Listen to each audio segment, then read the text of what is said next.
Friends, a shocking tragedy has once again struck Ukraine's capital city, Kyiv.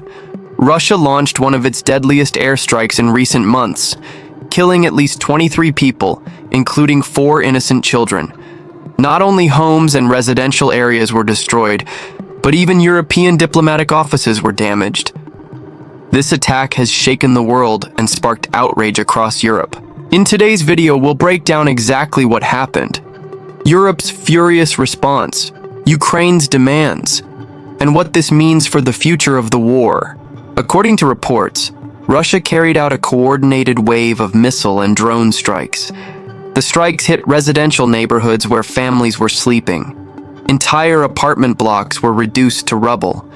Witnesses described desperate scenes as parents rushed their children to bomb shelters in the middle of the night. Among the dead are 4 children, once again proving that civilians, not soldiers, are paying the highest price in this war. Several cars burned on the streets. Even offices connected to European diplomats were damaged. This was more than just an attack on Ukraine. It was also a message to Europe. Supporting Kyiv has consequences. The attack triggered an immediate reaction in Brussels. European defense ministers held an emergency meeting, and this time the tone was different. European leaders said clearly, "Enough is enough." Several major steps were discussed, seizing billions in frozen Russian assets and using them to rebuild Ukraine. Fast-tracking advanced weapons shipments through NATO, avoiding EU delays. Preparing a new round of sanctions, targeting Russia's energy and financial sectors.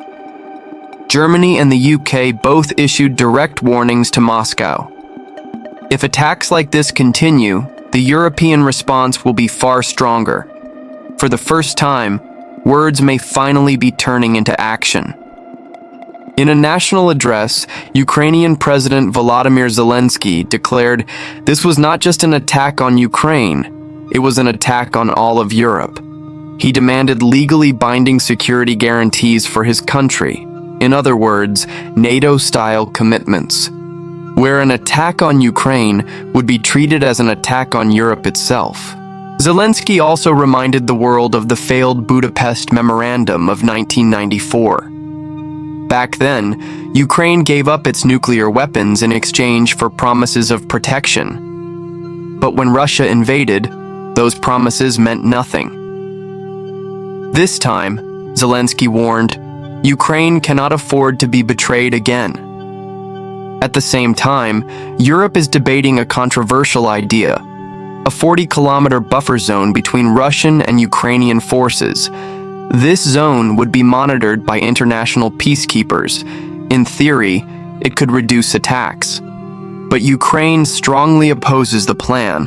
Kyiv argues it would only give Russia time to regroup, strengthen its military, and strike again later. The United States has made its position clear.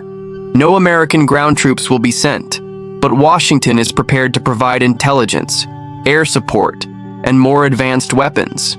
Meanwhile, Russia is digging in.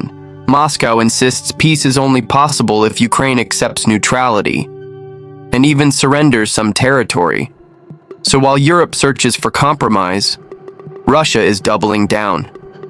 The result? Peace feels far away, and escalation feels much closer. This attack on Kyiv has made one thing clear. The war is no longer just Ukraine versus Russia. Every strike is dragging Europe deeper into the conflict. With each new civilian death, the pressure on Western leaders grows stronger.